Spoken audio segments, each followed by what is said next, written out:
Welcome to the Morning Mayhem Show with the morning crew, Tom Wayne and Mama Manny. And your host, Jim Amato.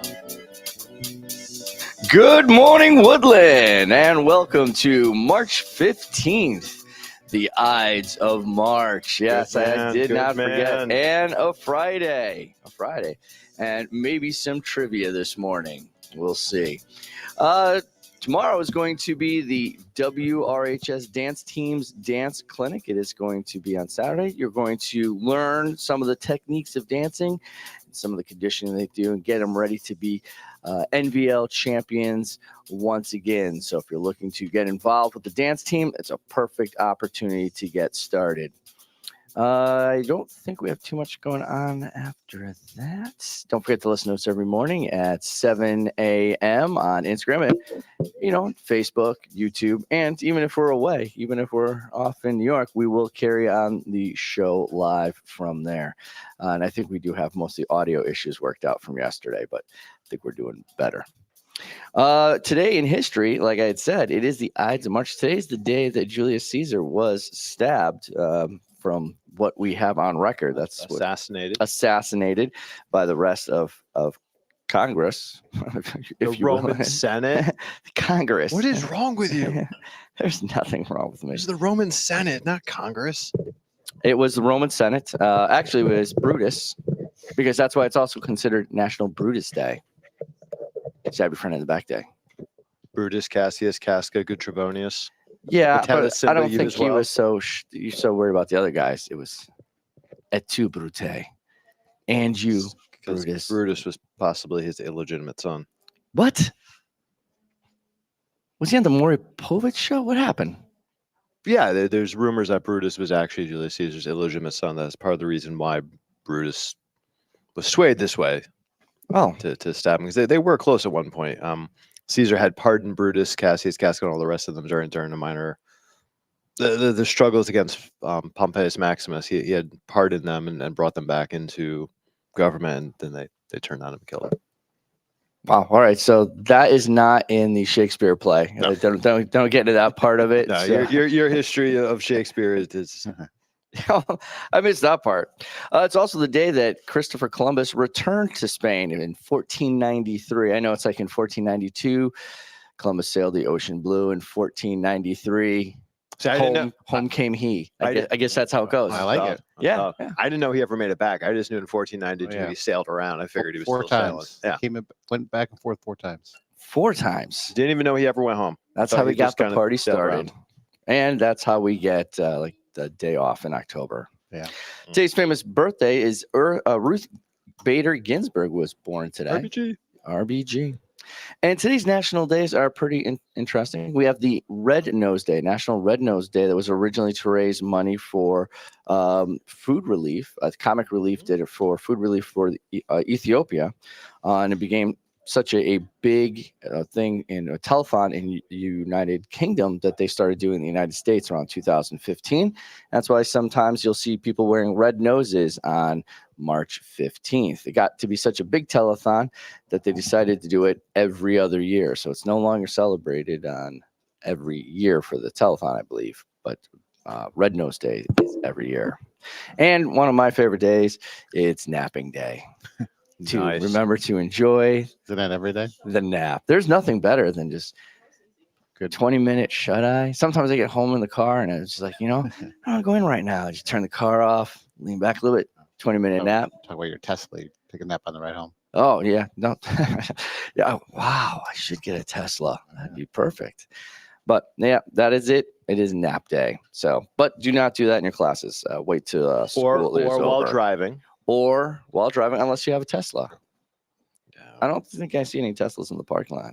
I'm just saying. Not yet.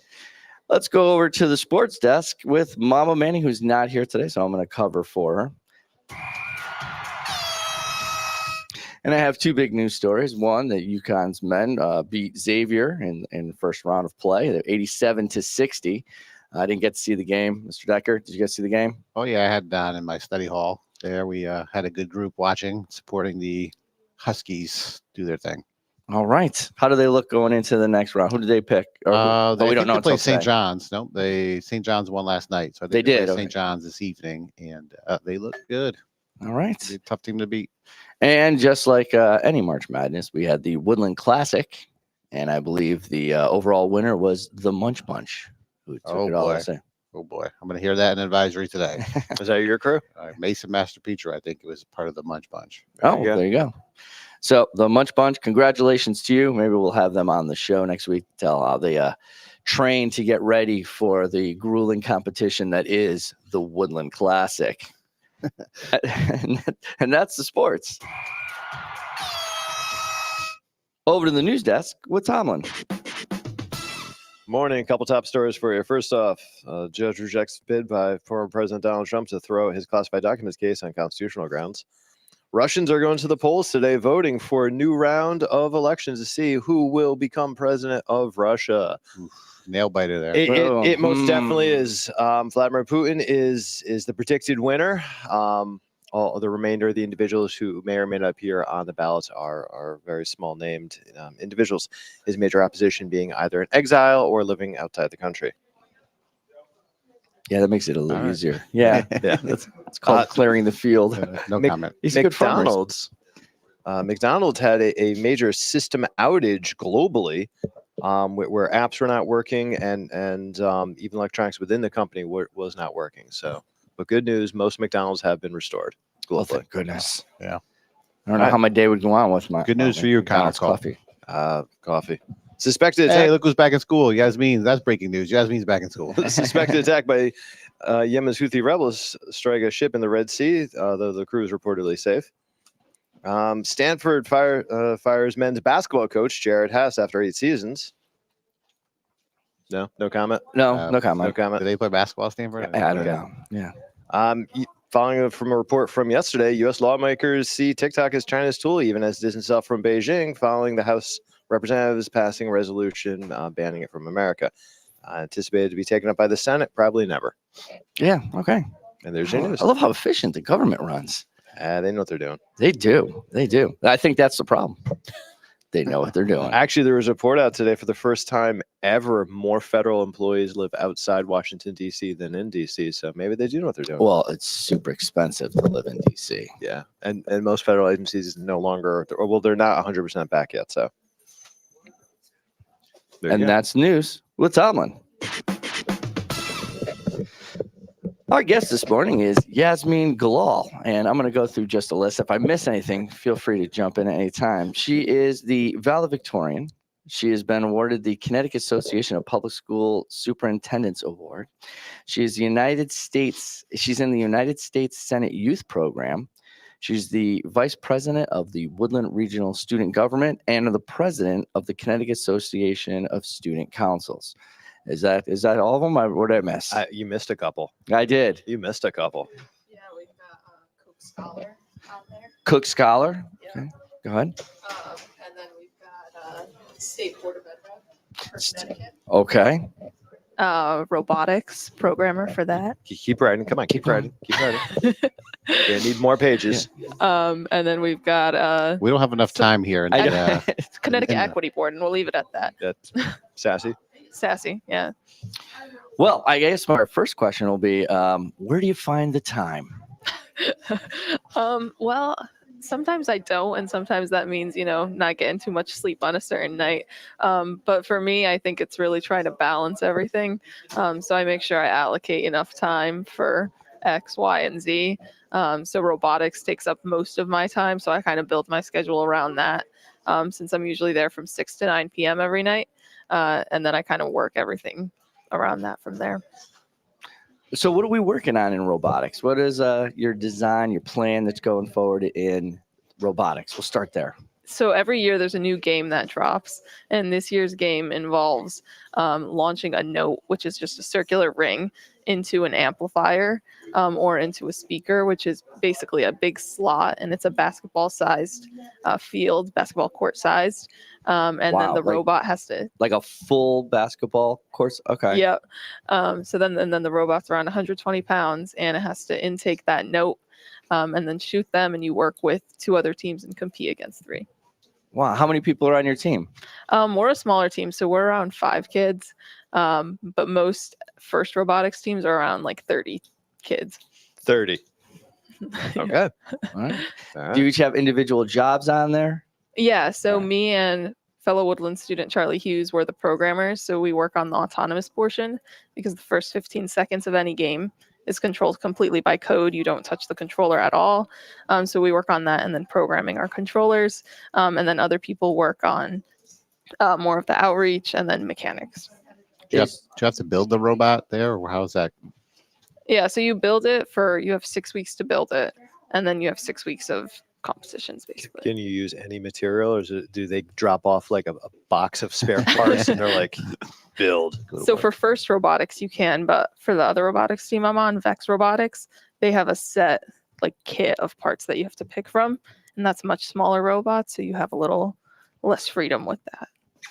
I jotted that down too, that you're on Yeah. 2 teams, Get 2 that. robotic teams. Not one, but 2. What's the My difference? travel team and my rec team. Yep. What's the difference between the 2 teams here, the FIRST and Vex? So they both operate out of Meriden at Gus Robotics, which is like the parent organization. But Vex is more of like a beginner type of robotics where it's about 1 foot by 1 foot, and it's a 20-pound robot, and then the field is 12 feet by 12 feet. So Vex is a lot simpler, whereas FIRST involves a lot more wiring, a lot more risk, and it's a lot bigger and more difficult. So it's definitely more real world. Which one uses more Allen keys? Shoot, this is tough. I'm going to give them equal. Okay.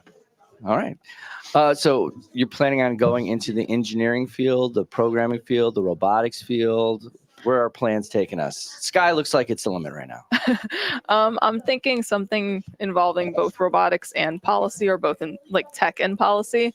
I think a lot of artificial intelligence is coming out now, and that all involves a lot of government. So I kind of want to pursue both of those things because, as Tomlin knows, the policy nerd in me is always going to be there. So I got to add that in whatever I do. So let's take that over to some of your roles that you have. You're the vice president of the student government here and the president of the Connecticut Association for Student Councils. What are some of your feelings on policies that you've gotten in place while you've been in power? For me, I would say my favorites have been the platform that Ethan and I ran on when we ran for our junior year for student body president and vice president. We had an awareness platform, and that involved bringing awareness to things that don't usually get attention at Woodland. So we had a childhood cancer awareness raffle. That was one of the 4 projects we promised. We put gift baskets together for the paraprofessionals. And then we also brought back the Woodland Classic, but put a spin on it for Disability Awareness Month, which is March. So we wanted to bring attention to that. And then the 4th project was a Blue Out for Autism Awareness. Wow. So what are some of the strengths you think that you've gotten from being part of the student government program? What are some of the growth you've noticed? I think it's just wanting to go out and do more. Doing student government made me want to get involved in more of the state level projects. And as Tomlin knows, that led to me joining CASC. And we just had our convention. And even though I couldn't be there that day, it was still really exciting because we ran it last year, and just seeing it grow from one year to the next, that's been awesome. Now, you're also a member, or I guess, is it like an intern for the United States Senate Youth Program? Yeah, so I was actually just in DC for all of last week for this program. It's like a scholarship and leadership program. So you receive a scholarship, and then in addition to that, there are 2 delegates per state, and then 2 from Department of Defense and 2 from Puerto Rico. And all these policy nerds gather in DC and do some really cool stuff, like meet the president, Supreme Court justices, you name it. Wow, you met the president? I did. Wow. All right. That's Yeah. impressive. 100 some odd Yasmeens running around in that little area. It was Yasmeen heaven. It was. So Did you sleep at all during that week? Not much. There you go. yeah. Well, she says she doesn't normally sleep Well, to get that's what- that list accomplished to begin with. I had to check what did you do robotics last week? The day, While in DC doing the Senate thing. Okay, I just like looked at some code. I didn't I couldn't build anything. Excuse me, Mr. President, I have to finish this code. I'll be with you in a second. So, what are your plans for after Woodland? Right now, the plan is to major in computer science and political science, since those are my two main interests. I know those are kind of polar opposites, but Nope. Not polar opposites. so that's the plan, and then take it from there and hopefully work on, technology with humanity being at the forefront. Out of all the things you've done over the course of the 4 years, you got a memory that you kind of hearken to, like, all right, this is going to be one of the signature things that I had at Woodland? I think it would be getting surprised by Tomlin and the selection committee for the Senate Youth Program. I went downstairs. I was just eating lunch in the student government room. And then we get a call and Emma picks up the phone. She's like, you got to go downstairs. And then I see them all in the office. And then I found out that I was going to get money to meet the president. So yeah, I guess that's a pretty good hallmark. Yeah, listen, It's not bad. No, It'll be bad. we've been fortunate now to have multiple students do this. Multiple students that share something in common with each other. yeah, So we have the same last name. Yep. Yep. yeah. And what's one of your legacies that you think you're going to leave behind for the rest of the programs at Woodland, either in robotics or in student government or wherever else you're involved? I think it's going to be like really trying to branch out. I think, I started out freshman year doing just like a couple clubs at Woodland. But then as time went on, I really tried to do more and more outside of school. So I hope my legacy is really taking the initiative to go outside and do more. Well, I think you've set a great example, and I hope there are going to be more people to get involved. I think we need more people in the world like you to be that involved, that engaged, especially if you're going into robotics and political science. Thank you. So continued good luck to you, Yasmeen. Thank you for coming on the show. On behalf of Mr. Decker, he's Tomlin. I'm Amato. Good morning, Woodland. Thanks for listening to this episode of the Morning Mayhem podcast. Morning Mayhem is broadcast live from Woodland Regional High School in Beacon Falls, Connecticut, each and every school day. Follow us on Spotify, Anchor FM, or wherever you find your latest podcasts. And for more information on the show, upcoming guests, and past episodes, visit our show website, morningmayhem.show.